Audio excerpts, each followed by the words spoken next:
Hello and welcome back to PA Truck Up. Today we have two guests. Hello, Mark and Brad. How are we doing? Doing well. It's an absolute pleasure to be on the podcast with you, and we've enjoyed connecting with you. Yeah, we appreciate you having us here, Manny. Nah, it's all good. It's been a long time coming, and I think our original call was very productive and very informative for me at least. Specifically, the latter portion of that when we're speaking about whiskies and different types of whiskies that we're into. um, But no, thank you guys for coming on and just being a part of the podcast experience. If you just let us know who you are and what you do. Sure. Yeah, I'm Mark Small. We're on today from Poseidon Strength, and we're a startup from the United States. We're based in Pennsylvania, and we're bringing to market a simpler, safer, more durable way to diagnose strength and rehab athletes. I'm the mechanical engineer for the brand, so the initial concept was my brainchild. Started it while I was running an R&D lab in the heavy manufacturing sector, and I've always just been a tremendous fan of fitness and kind of saw a place to um, rapidly and accurately assess data and then apply that to the athletic realm. The original thing that got me introduced. Everyone at this point of the podcast has already seen the mechanics behind it and how it works. But if you just sort of walk us through how it initially started. Sure. Yeah, I mean, what prompted the idea as an engineer, I think we're probably notorious for overthinking things. But when you think about, weightlifting is just an interesting concept to me from the physics aspect. And I think, the fact that you're quite often when you go to lift, you're trying to pick a number of reps at which you might struggle at. So you start out and you say, okay, I can probably do a weight that by my sixth or eighth rep, it's really going to be hard for me. And that just seems like a silly concept to me. Why couldn't you get the maximum effort out of every lift that you're doing? Wouldn't that be a more efficient way to work out? So that led me down the path of isokinetics. And the more research you do into isokinetics, you find that it's been a very proven and successful method in the rehabilitation world. And Mm, there's an abundance of NIH studies out there to support, its efficacy, and a lot of studies to show that it will actually make people stronger faster. So you start to look at, how can you apply that to kind of a rapid and durable strength realm.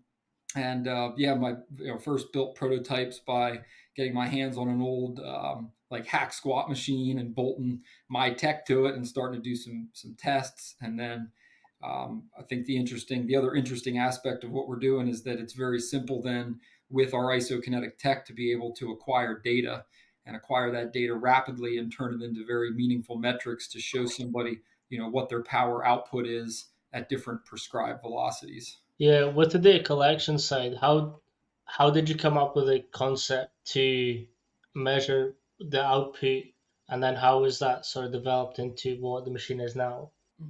Um, so in the data collection world, most sensors operate somewhat similarly, whether it be force plates or the type of sensor that we use. You can pick a sampling rate and collect as much data as you want. So it was very easy for us to collect data that would directly correlate to how many pounds you're producing in force. And then we took the time to do a lot of product market fit surveys, which connected us with a lot of just wonderful individuals in the strength and conditioning and athletic training world. And it was very easy to, go back and look at the conversations that we had with like the first 20 individuals and just hear the like, kind of their vernacular. What were the Mhm. units that were important to them? What were they measuring? Power is very important. Everything that's out there in the VBT world, and then we ultimately sat down and said, okay, here's what we're collecting as far as pounds lifted through an entire workout. And we know a velocity. So to look at force, to look at power, and to do some true VBT prescriptions was very easy for us to do. But I mean, really, I think all the coaches that took the time to, spend time with us and explain what's important to them, we owe them all the credit because we got an education from them. Mm. How was that process behind meeting up with these coaches and getting into these facilities to talk with them and then to show the product? Sure. I think starting out there, it's interesting because, nobody knows who you are. So finding like the first ones that are willing to take a risk on you and, connect with you, that it's a little bit of a challenge. But what we really found was, and I think this was somewhat a reassurance that we were going down a good path.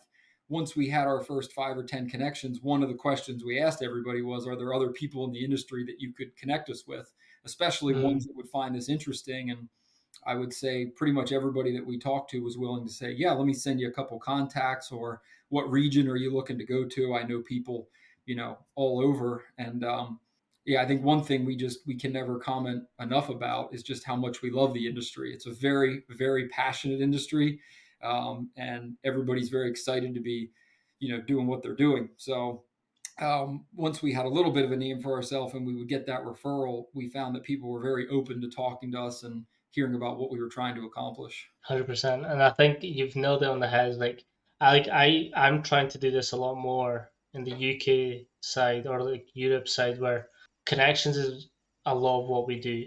So like networking, and specifically in America with the culture that there is around strength and conditioning, like having been mentored by Ron McKeefe, like we know that anyone that has been a strength coach or is a strength coach knows of him or has connected with them. So having that connection, you're just like you're already like in this massive network of people that somehow know each other. And like that to me isn't surprising that every coach that you've spoke to have been like, here's 5 contacts, here's how has that sort of helped the growth and development of the product and how you've developed it. Yeah, I think how that helped growth was, we're at a point now where we've connected with roughly 150 industry experts.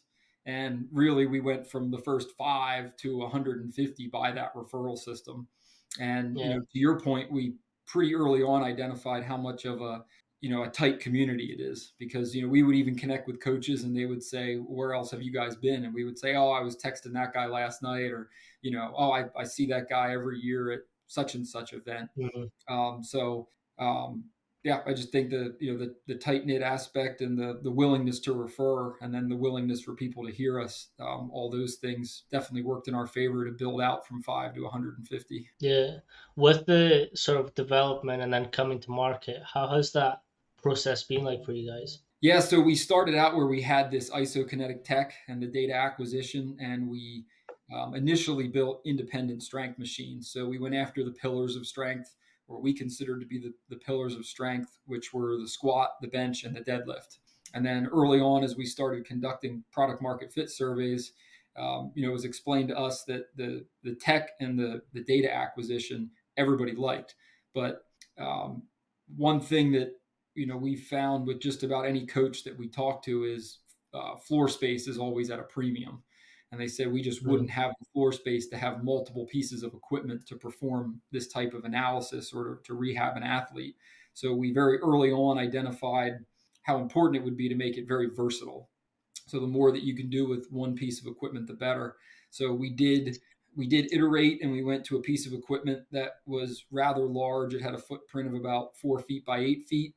And then when we did that iteration, we took a lot of the feedback we got on data acquisition and what metrics are important to coaches in the industry, and we built out our software at that same time. When we went back out and started showing that piece of equipment to the world, we got very good feedback on our software. Some of what's out there is somewhat time consuming to run, and some software makes it, or uses assumptions or mathematical formulas to make predictions. And what we were able to do was do very rapid, accurate, and efficient assessments that give you, real time data with an immediate feedback to the athlete. You don't wait for a report. You don't have to calculate anything. We give immediate feedback. Um, so we got very good feedback on our software with that iteration, but we were just told this thing is big, and it was 4 by 8 feet for any piece of strength training equipment is pretty sizable. So we went back and we were able to iterate and get our the piece of product that we're building today down to about 30 by 16 inches. So we went to we like to tell people it takes up about the same amount of space as like a steel column would that would supports a building, and in the stored position it really doesn't impede on a training floor space whatsoever. Yeah. In terms of that refining process, how hard was it to get from this bigger piece to a smaller one? Luckily, that as a business, that is one of our strengths. We have our own development lab, and I've always been very passionate about fabrication and mechanical design. So we can typically turn an initial prototype around. We can go from design to initial prototype in less than 2 months. And then Wow. we'll spend about 2 months just doing life cycle and fatigue testing. So with my R&D background, it's somewhat simple for us to build something to just cycle the machine, and just make sure that everything works repeatedly as it's intended. Yeah. And with the coding element, I know you said that the consumer gets feedback immediately. How how was the coding element come together for that? Yeah, so for the coding, that's been an interesting journey for us, and I think that will be something that's forever improving. Getting the mechanical structure, you have to nail that. But with software, what it is today, it's very easy to get feedback and make improvements, and then push that out to machines that you have out in the world. And in my travels, I came from very heavy industry where I've worked in very process critical jobs where things could not break or could not shut down, Mm, and I'd connected with a very good vendor in Pennsylvania that uses a very robust industrial and even military grade software. And it's used for things, from like heavy steel industry all the way to missile guidance systems. And that's the backbone of the software that we built. So we heard a lot of that very early on from coaches that they liked the durability aspect of our equipment. We've very purposefully built everything very heavy duty, and that carries mm. over to the software and the electronic hardware that we've sourced too. That's something that I've always found interesting about America is that the durability of like Rogue or like these types of industries where metalwork is so prominent in that country where if it's not durable, you're going to run out of business really quick. Is that something that we might see eventually is like Poseidon Strength in World War III or something like this? I hope there's no World War III, but if there is, we'd love to train people for it. Yeah. No, but it's like that is one thing that has always amazed me is like the durability of some of these equipment pieces of equipment that's coming out in America. Is that something that obviously with your background, is that something that you had to have within that element? Was that durability of it? Yeah, I absolutely can't stand anything that's not built well. And I think as a Mhm. gym goer all my life, like anybody listening to the podcast or anybody that's been in a commercial gym, you can walk around and you can see the handles that are chipped or plastic caps that were put on and they broke. And we use very little of that. Pretty much everything on our machine is either steel or aluminum. And Mm. even the hardware that we source, we use a very well built and a very good PC that comes with an impact rating and a waterproof rating. And I'm a big fan of the saying, "Nothing overbuilt ever failed," and we want to carry that over. It's very important for us to carry that over into the brand and try to build something that you just don't see big issues with. One of the things that we first spoke about when we initially had a call was that everything has to be durable, which you've mentioned. But I'm wanting to sort of get your take on why it was, and I completely agree with this. I think you can put a piece of equipment in a public gym and it doesn't break. That's a sign of a good piece of equipment. What was your thought process behind putting that in a public gym where thousands and thousands of reps and sort of usage of it is going to happen? Yeah, it probably just happened somewhat inherently because, in my days in heavy manufacturing, if I was part of a design that went in the floor and it broke, I was the one that got the phone call. So just from day one, I always wanted to design things that you weren't going to have significant, issues or failures behind.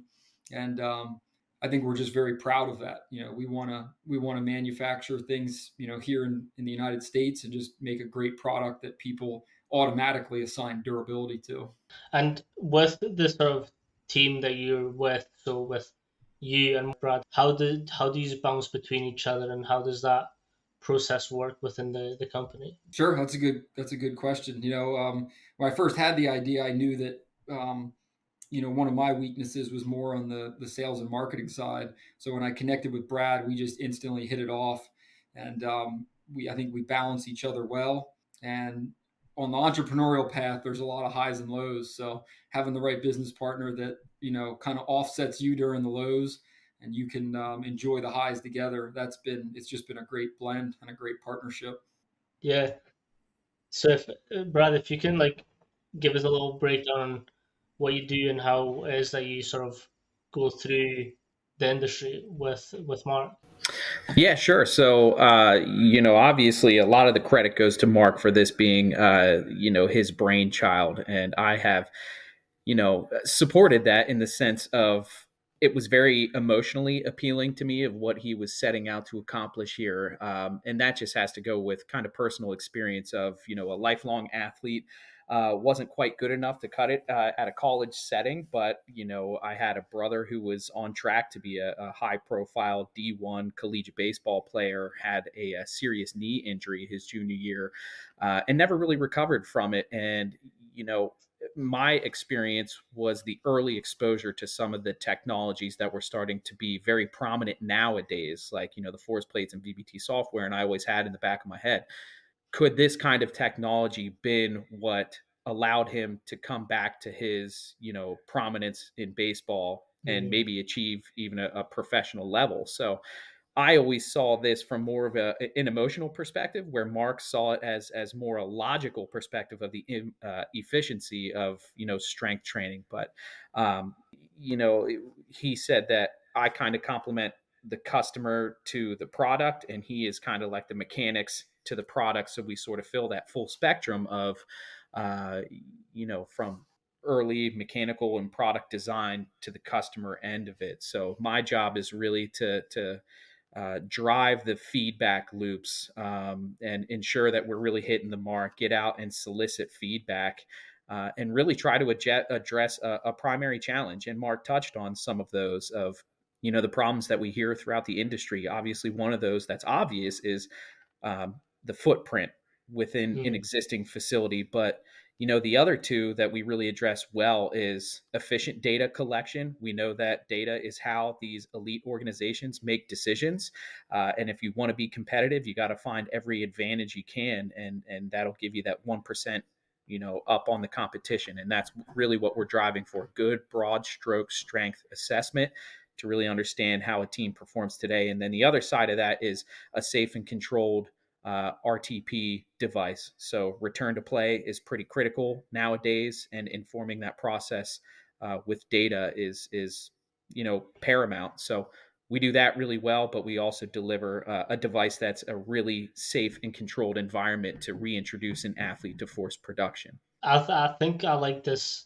I'm sort of just realizing that the balance between Mark and you, it's that like that technological brain or and then that emotional side and how those two can like complement each other.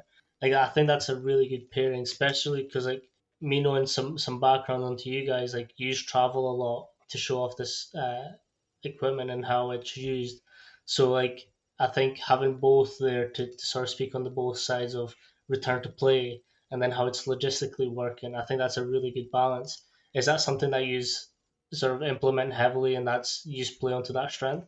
Yeah, and I think it honestly comes about pretty naturally. Of it depends on sort of who's in the room. We find people that are very mechanics Mm, focused. They want the durability of the machine, and then we have the other folks that are very your athletes are your assets to your organization, and you want to protect those. So they invest in their athletes. We want to help protect them. That's kind of the emotional side of it, to where the logical side of it is you want something that can withstand the daily beating of an American football facility. And I know that you have a little bit of exposure to American football, and that was kind of the pinnacle of what we set out to achieve. Of, can we mm. build something that's durable enough to live in the daily abuse of a professional American football facility, but then also deliver that back end side of it, of that really safe and controlled environment to help you protect your assets. Is that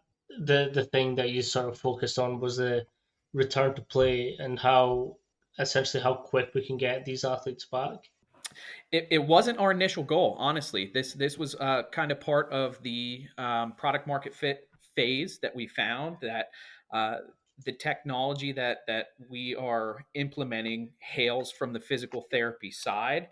We just tried to apply it to a more efficient way to build strength. So we were really going at it more from the strength training and diagnostics perspective. And then we heard as we got some of these out into the world that teams were really using this as a really great litmus test for return to play, because of the nature of it just being hailed in safety Mm-hmm. and physical therapy. So it was kind Yeah. of like an added bonus that we learned after we started to go down the road of challenges that we can address with the machine. Hmm. I think, and I mentioned this to you guys, was that was originally drew to Poseidon Strength because of its intent, like focus on the machine.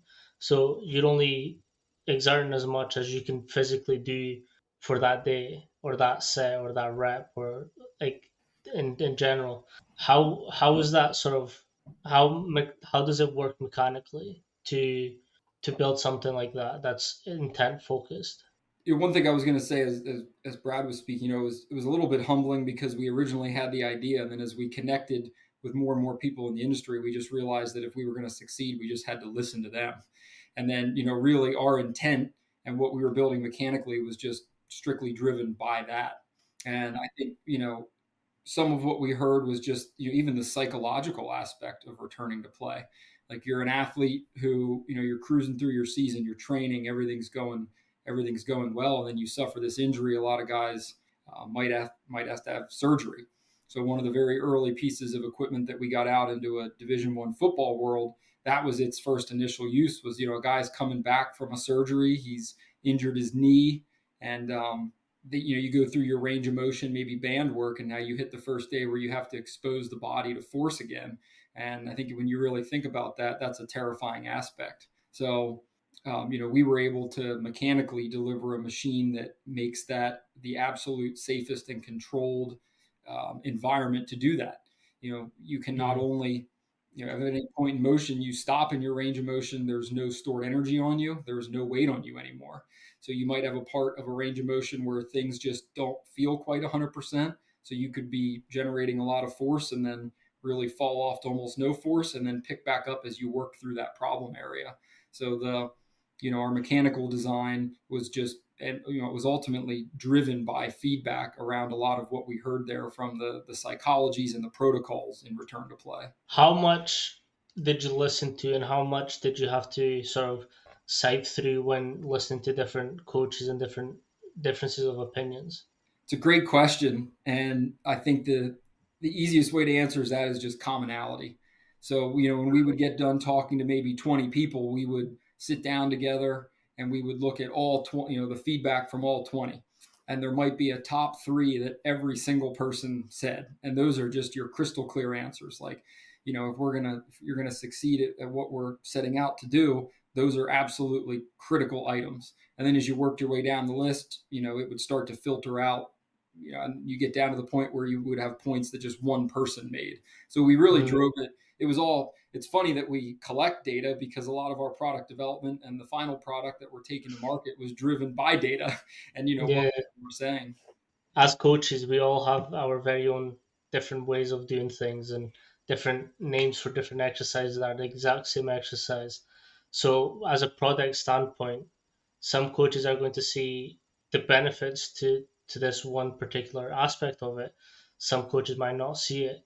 So for me, it was more like how did you sort through that and get that to the final product? And I think sifting through the interviews and what each key element was probably the easiest way to go about it. Yeah, and the I think one of the biggest points of this, in what we really set out to do, there's kind of two ways that you can launch a product that is kind of new to an industry with an unknown consumer, and you can either build a product and try and force your way into market and tell everybody what you want them to believe, or you can go out and find a very specific audience with a very specific challenge and listen to their issues with what they have in their toolbox. Mm-hmm. And we made that kind of core to our business focus was to build something that was very much valued and built by and for the audience that's going to be using it every day. And that's, strength coaches across sport, athletic trainers, sport PTs. And that's kind of what informed it. We talked to as many of them as possible. We listened to what some of their gripes were, their challenges with their lack of technology, and then start building from there and iterating from there. So, Mark touched on doing nearly 150 product market fit interviews to really inform where we are today. And that really starts to show in the trajectory of our business. When we meet new folks who haven't been exposed to similar technology, and it's like an immediate click of Mm. this is the exact purpose that your product serves. And that's been gratifying to see as we've kind of, you know, walked this journey thus far. Yeah, what were some of the surprising pains that you found within the industry, and how did you solve it with Poseidon Strength? Yeah, and I'll be interested to see what Mark has to say about this. But I think a really big one was efficiency. I know Manny, you come from the collegiate setting in the U.S. here, and so you really understand what some of the parameters are with a collegiate athlete of having time limits that they're allowed to be in a facility. So 20 hours a week may sound like a lot, but when you start to chop that up over 7 days a week, it really starts to dwindle pretty quickly. And then when you have to consider everything that athlete has to go through, meeting with nutritionists and athletic trainers and strength coaches and their positional coaches and studying and practice and so on and so forth, so much focus has to be on efficiency of what we're trying to do as an organization. And that just data collection, that performance data collection on a good daily basis is so critical for these competitive organizations to really find their competitive edge. And we heard that pretty early on, that sure, there's tons of technologies that exist out in the world today, whether it be the force plates or the any kind of isometric holds or VBT softwares, GPS data, and somebody has to sift through all of this. How can we Mm. simplify some of that? How can we kind of consolidate a few of these pieces of technologies, really boil it down to the basics of data that is needed to inform a decision, and make it as streamlined as possible. So athlete comes in, does his reps, coach gets the data, next guy, and on and on. And I think the with every evolution that we go through with our physical product, we get a little bit better with that efficiency standpoint. And I think there's a handful of challenges that we address, but I think efficiency, especially in a collegiate setting, is so critical to be able to get good daily data and understand how not only the individual but the team as a whole is performing. Yeah. So I'm curious now, Mark, which one was yours, and what did you sort of come up with and identified? That's a very good question, and fortunately, it was a question that we asked everybody we've talked to, or what are some of the biggest challenges that you're facing today? And I think the one that somewhat surprised me the most, to answer your question, was that every organization does everything differently. And you already touched on that. You said, you have to get different answers in product market fits. Like, people use different units, different metrics, different things are important. We heard fascinating things like, depending what organization you're at, sometimes the relationship between strength and conditioning and athletic training can be very symbiotic. And sometimes it's like they're on two separate islands. And the Hmm. more that we identified as this niche for ourselves with the strength diagnostics, rehab and assessment, I think that was very relatable to me, coming from the engineering world, because if you have to solve a problem, a lot of times the very first thing you do is collect data, and you want to take very good measurements. And I think, we saw that opportunity where some of that disconnect, some of those procedural challenges, and, some of those, we did that different here. We could be a tool that could help streamline and simplify some of that between organizations by just giving very accurate measurements, very good data, and doing it very efficiently. I think what springs to mind is measure twice, cut once. Yeah, that's definitely that's a key one. I like, and this to me is fascinating, as I've mentioned, and this is why I reached out. Was like, this is a very unique set of ways to work, and because it's intent driven, like you're only putting in as much as you're getting out, essentially.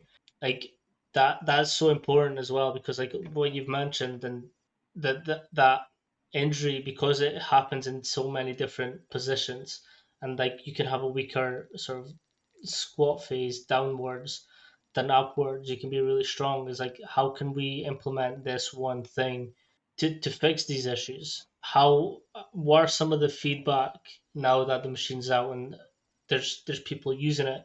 How have you found that feedback from it now being used in the way that is intended? Yeah, I mean, some of the very initial feedback that we received was the psychological aspect that, there might be times in a career like injury recovery where you don't think you're capable of something. But Hmm. when you eliminate the fear of failure, or you eliminate the fear of overload, and you give somebody the means to very safely produce force on their own, athletes would identify like, oh wow, I'm a lot further ahead than where I thought I was. Like, maybe it is time that I'm ready to go back to weight training, back squat, whatever the tested or body part affected injury area is.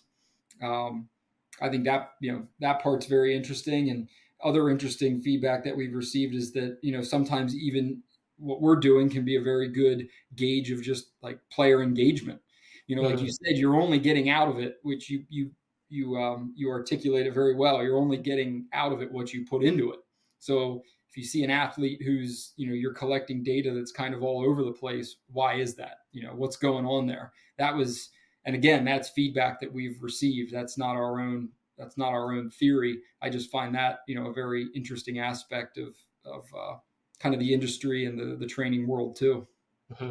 I think it's a good point as well, because as a coach, you always know who your workhorses are and who is someone that's sort of just hanging back a little bit. But like, to have actual measurable data, I think can quickly siphon out like who's actually putting in the effort and time to really develop their injuries.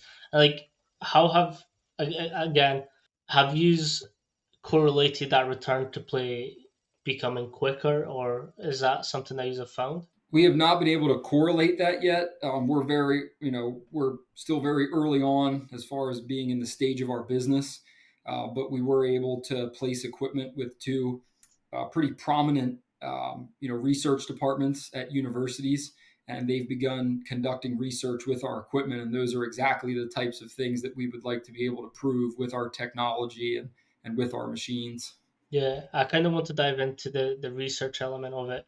But just before we do, are you able to get measurable data on the measurement side and how you, like, performance output you are on the machine, and how that affects the psychological element of the athletes behind it? Yeah, I mean, some initial, like, another fascinating thing we saw were some locations that we visited. We've had the opportunity where a coach will actually bring athletes out and put them on the machine.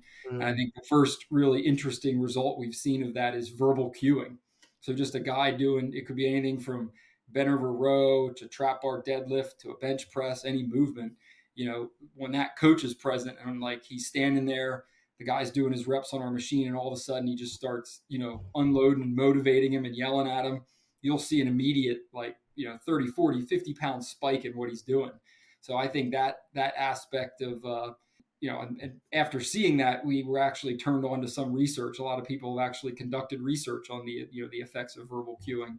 So mhm. that side has been very interesting, and that's probably one of the first things that we got to witness. Yeah, I would love to see some of those statistics, Mm-hmm. because that's very fascinating. It's the same as music. When athletes are exposed to some type of music within their workout, and the research has been done, and I think it's a 20% spike in performance. So if you're running, you can get 20% further. If you're lifting, you can get 20% more effort out of the athlete. So that's a very fascinating area of our industry, is like, how can we motivate our athletes? Well, the other side of that we're really interested in testing is visual cueing as well, because you can see your force production in real time on the screen. So I mean, when force plates really came to prominence is when we started to really be able to better understand and study post activation potentiation and muscular endurance. But to apply that to a functional movement with a barbell and the athlete being right in front of a screen that's dictating to them where their force production is occurring and at what levels, that's also a really interesting thing, because typically you see, the second or third rep is kind of where your post activation really peaks out, and then they'll start to kind of trickle off from there, where sometimes we'll see it in the third, fourth, fifth rep where it's they hit it hard, and Mhm. they're, oh, I got more in the tank, I got more in the tank, I got more in the tank. Or so it's really kind of this unique kind of scenario that we didn't necessarily set out to achieve or draw. We kind of knew what we had the abilities to do in its most basic form, but as we study this more and more, that's been a really interesting aspect of it. Yeah, you touched on a really interesting point, and I don't think it's talked about enough. Is like that first phase of the second rep, the technique isn't there, and you're not able to sort of really gauge the amount of weight and force production that you've got in that tank. How has the sort of feedback from that been with the machine that you have? Yeah, that's something we see quite often. We've had opportunities at different trade shows and like a local training facility to have days where we might get 600 people using one of our pieces of equipment. And one of the very common things you will see is like the difference between the first, the second rep, and then every rep thereafter.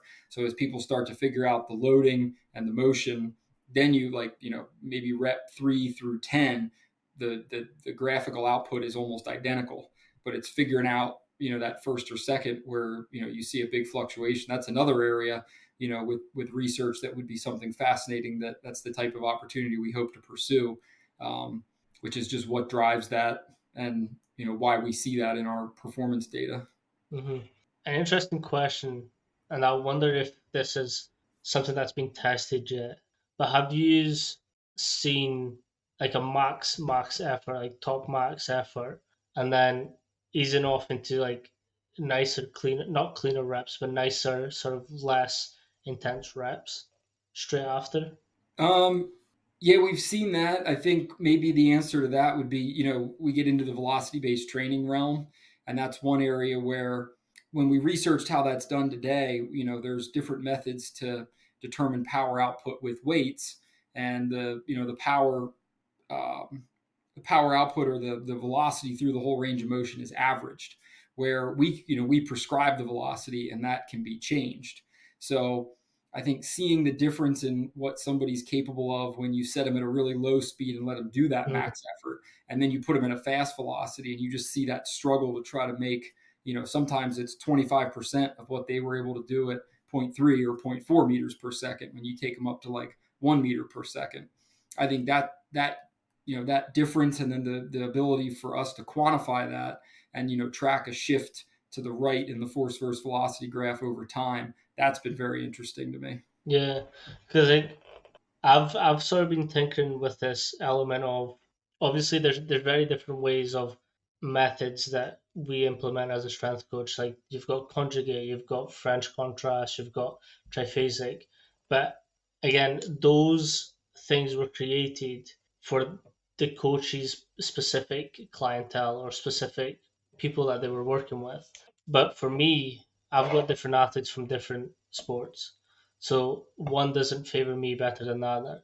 So I've sort of been implementing these hybrids where I'm catching things from different elements.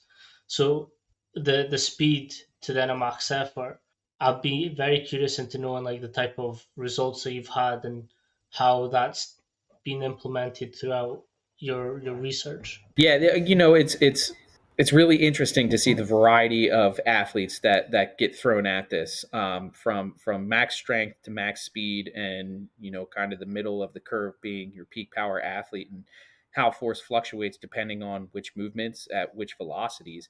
There's kind of a wealth of research that I think really needs to be done and better Hmm. understood on the topic, and we hope to be one of those companies that really get to um, you know kind of be the tip of the spear at more granularity within force production of a multi-joint range of motion. There's wealths of data that exist within the isokinetic realm It comes more from a clinical setting, and it's more joint rotational stuff. But not a lot of research has been conducted on what we're doing. But from a movement patterning perspective, and really being able to understand exactly how and where an athlete produces force, Mhm.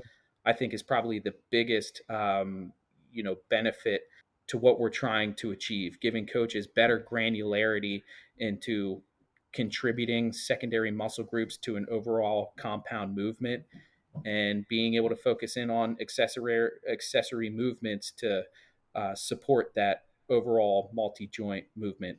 I'm not sure if that answers your question No, 100%, because we're still kind of on this learning journey, and we're kind of one of the early companies into this space that is making a isokinetic technology broadly available in a high strength application, especially when it comes to functional strength. yeah, no, like you did answer the question. I wanted to say that first. But for me, it's like I start thinking of different ways and different applications, and I think that's just what you've mentioned before. Like as a strength coach, you always trying to figure out how you can best optimize it for the clientele that you have, or the athletes that you have. So with me trying to like implement these different areas of performance, I've always wondered if there's like one set way of working two things at the same time to achieve better results. And I think with it being intent driven, you can tinker a little bit more with that, if that makes sense. Yeah, I think you can, and I think from your seat as a strength coach, I think what we really help you do is baseline, and identify strength deficiencies in your athletes or your clients very quickly. I mean, we understand today that in onboarding phase of a young athlete in a collegiate or early professional career is typically a 2 to 3 week training block. And our Mm-hmm. goal is to help deliver technology that effectively cuts that down to days as opposed to weeks. Yeah, So you're getting kind of the benefits of isometric and isotonic movement built into one, because it is velocity based. It is what you put into it is what you get out of it. So over time, I think what you're asking is, we are as eager to be able to answer that with data, yeah, yeah, as I think you are interested in seeing the results as well. yeah. With the research that you are currently undergoing, what's some of the areas that you are looking into? Yeah, the very first thing that always comes up when we talk to people about opportunities for research is, a comparison between what we're doing and how we're collecting data versus force plates. And Mm, with our equipment, it's very easy to even use force plates with our equipment. You can get data from two streams. And then, some of the data and some of the research opportunities we want to pursue is just the differences in what collecting data through the entire multi-joint range of motion versus one instance in time or one instance in that motion can tell you, and how much more valuable it can be. One example that we always give is, you might do an isometric hold test and you can gather data just at that one point in the range of motion. mm, When we look at people doing something like a trap bar deadlift, we see athletes that come off the ground low and build strength the whole way up. We see plateaus, and we see people that are used to really getting that weight moving at the bottom, and they're explosive, and then they actually fall off with force generation. And at the halfway point of those three graphs, which would be about a mid thigh pull, they all look like the same athlete. But when you look at how they generate power through the entire range of motion, they couldn't be any more different. And I think, taking that and then, converting that data and that research into how you can train somebody to get them to where you want to be, whether it be force versus velocity based or overall strength through the range of motion. That's the first immediate opportunity I think we would like to identify and, successfully complete. How long are we sort of waiting for the research to come out, and what has been identified so far? The first thing, we've gotten very good feedback as far as the repeatability. So that's the first thing. You want to make sure your data is repeatable and that it can be gathered accurately. And that portion of the research that we're conducting, we've gotten good feedback, and we're wrapping that up. Um, And then I think what we'll move on to next is some of the comparisons, like what I just mentioned. Unfortunately, we don't have a timeline there. We're kind of, we're at the mercy of the individuals that were willing to work with us, and we're just happy for the opportunity. And when they can get it wrapped up, we're happy to, review the results with them. Not fast enough, Manny. I was going to say because I would love to get some reading done on that. Like I've not just blow smoke up your arses, but like I'm very fascinated in this type of training because it can help so much with the like return to play and effort based training, which for me is what I value most. Like if an athlete comes in and he's had one of the hardest days of his life, but I like he's done everything perfect, ate well, hydrated well, slept well. That doesn't mean shit if he's had a bad day.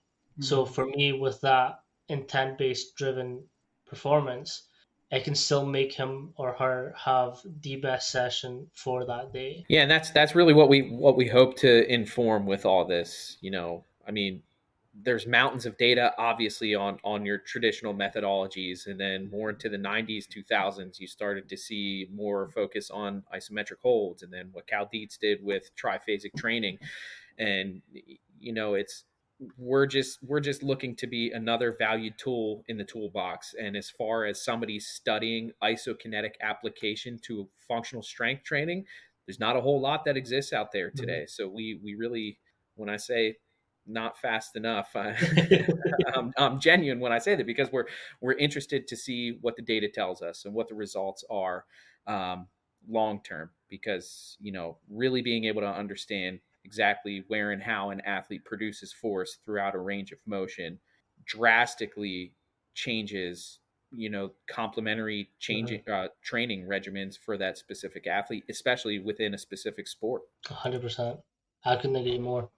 And yeah, with how like if we go back to the collegiate setting, there's so much that can be involved with just the day to day. Like they've got practice, they've got weight room sessions, they've got studying to do exams, and then having that one equipment where we can just let them input as much as they can.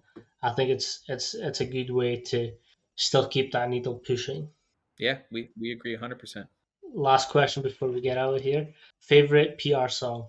Um, I'm probably going to get laughed at for this, but you say favorite PR song? Yeah. Big fan of Waylon Jennings. So just about any Waylon Jennings music. Love the old country. That's got to be my Nice. good show.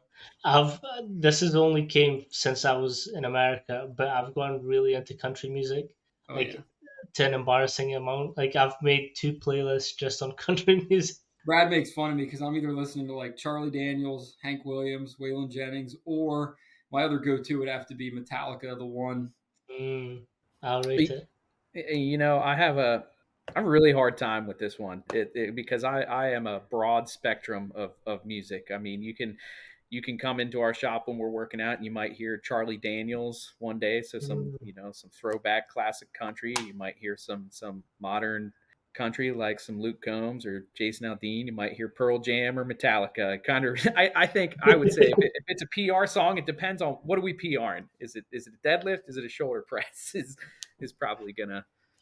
that makes sense. And back to Mark's point, I think I'm going to get laughed at this. But like if I have cardio, like a long cardio session, I'll listen to Chris Brown. For some reason, that gets me through it. I don't know why. Hey, when it There's comes to no cardio, whatever works, right? I mean, exactly. Like I have no idea why, and I hate myself for it. But like Chris Brown is the only thing that gets me through it.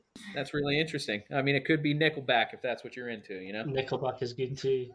Like I've always struggled with people's hatred for Nickelback.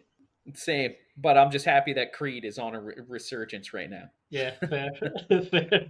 Thank you guys for coming on. If you want to plug the socials and the website, you have free range on that.